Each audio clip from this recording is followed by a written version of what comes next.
dalam teks narasi itu kita bisa menemukan urutan kejadiannya itu secara runtun atau tidak loncat-loncat dari akhir ke awal masuk ke tengah, tapi kita menemukan urutannya itu berurutan dari awal munculnya tokoh, munculnya konflik hingga ke penyelesaian masalahnya. Biasanya teks narasi ini itu menceritakan kejadian atau peristiwa yang dialami oleh tokoh-tokoh tertentu, baik berupa kejadian yang cerita nyata maupun cerita rangkaan. Untuk cerita nyata itu bisa kita lihat contohnya seperti biografi pahlawan, kisah perjalanan, ataupun pengalaman pribadi seseorang.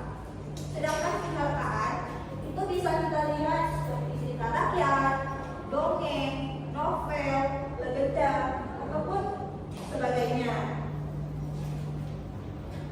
Menurut Wijono pada tahun 2007 menjelaskan bahwa pengertian narasi adalah uraian yang mengisahkan tindakan, kejadian, atau keadaan secara berurutan dari awal hingga akhir, yang sehingga saling berhubungan antara yang satu dengan yang lainnya. Nah, dalam teks narasi, bahasa yang digunakan biasanya bersifat naratif.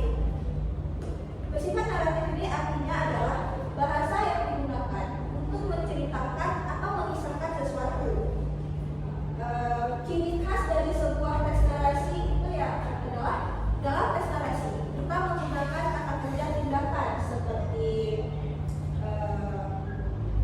memegang, berlari, menangis, ataupun sebagainya. Dalam teks narasi juga kita menggunakan kata sambung waktu seperti kemudian, setelah itu, tiba-tiba, pada suatu hari atau akhirnya. Nah, kata-kata ini itu bisa membantu kita membuat cerita itu lebih mudah dipahami dan lebih menarik dari awal hingga akhir ceritanya. Tujuan dari teks narasi itu ada dua. Yang pertama adalah untuk menghibur pembaca. Di sini pengarang ingin membuat pembaca itu menikmati ceritanya, merasa senang, terharu, atau bahkan penasaran dengan alur dan akhir dari cerita tersebut. Tujuan yang kedua adalah untuk menyampaikan pesan moral. Setiap cerita itu pasti ada pesan moral atau nilai kehidupan yang bisa kita ambil. Misalnya, kita bisa mengambil di sebuah cerita yang pesan moralnya itu pentingnya kejujuran, kerja keras, keberanian, atau mungkin kasih sayang. Jadi, walaupun tujuan sebenarnya teks narasi di dalam untuk menghibur, tidak menutup kemungkinan itu ada juga pesan yang bisa kita ambil dari dalam teks ini sendiri.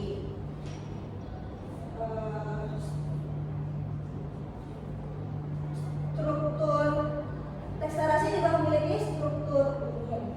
Strukturnya itu yang pertama ada orientasi. Nah, yaitu bagian pengenalan cerita. Di bagian ini kita dikenalkan dengan tokoh dan latar. Yang kedua komplikasi, yaitu bagian munculnya konflik. Yang ketiga yaitu resolusi, yaitu bagian penyelesaian masalah. Nah, kadang dalam teks narasi ini juga ada koda, yaitu bagian penutup atau pesan yang ingin disampaikan oleh pengarang kepada pembacanya. Selanjutnya kita masuk ke unsur-unsur pembangun teks narasi. Unsur-unsur pembangun teks narasi ini bisa kita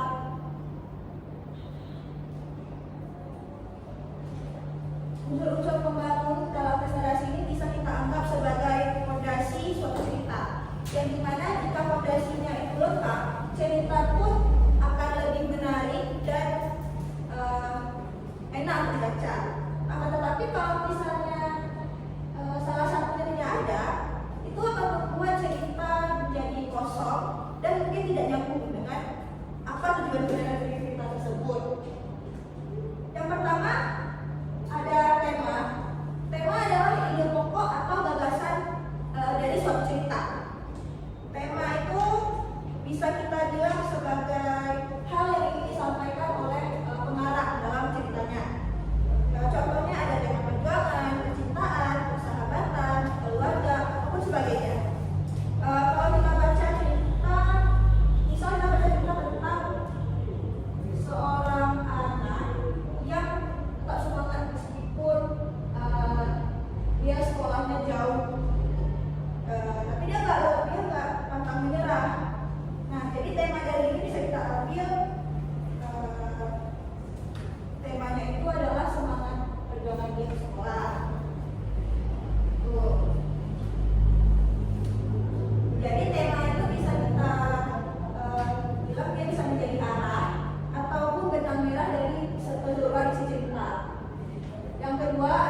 dalam tokoh ini dia bisa berupa manusia, hewan, ataupun makhluk hidup lainnya.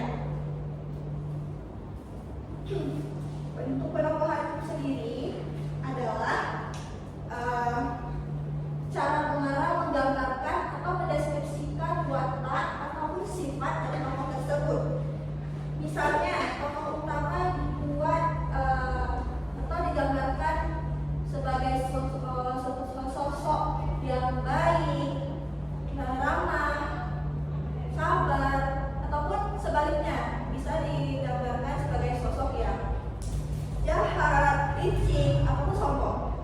Nah, di dalam tokoh dan penokohan ini juga ada istilah protagonis dan antagonis. Protagonis adalah tokoh yang berwatak baik dan sering menjadi peran dan sering menjadi tokoh utama dalam suatu cerita.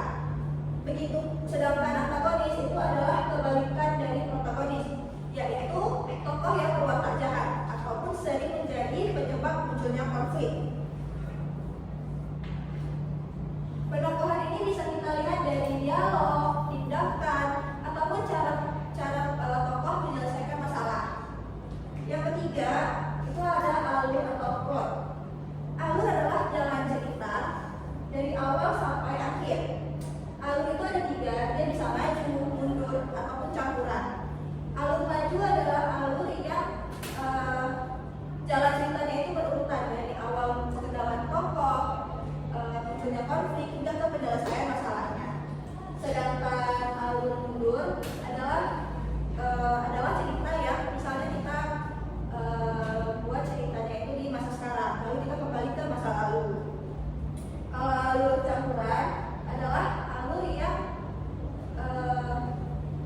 misalnya kita buat cerita itu pertama-tama ada alur majunya, terus kita kembali ke masa lalu, kembali ke masa lalunya.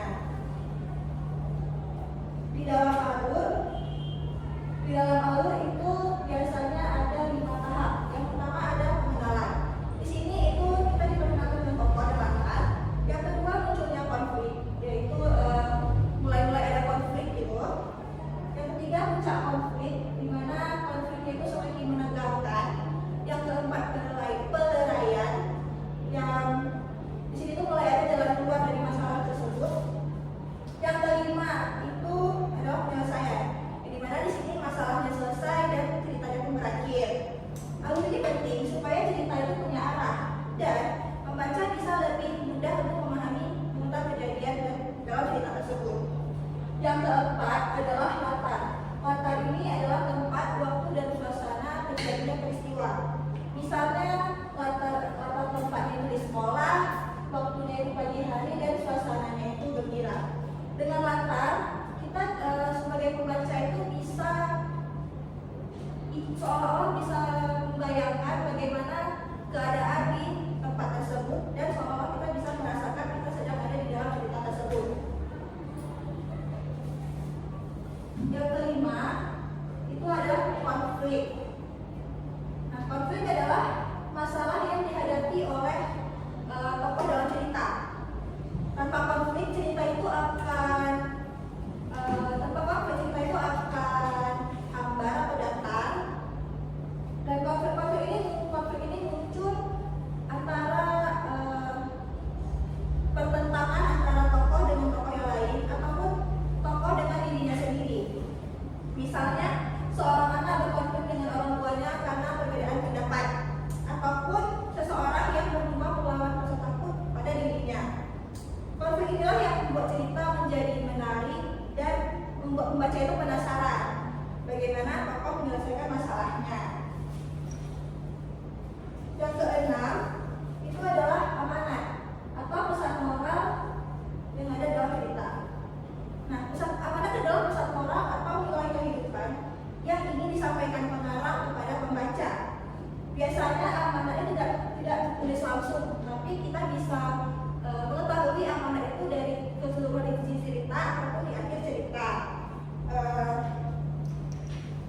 Amanat ini bisa menjadi pelajaran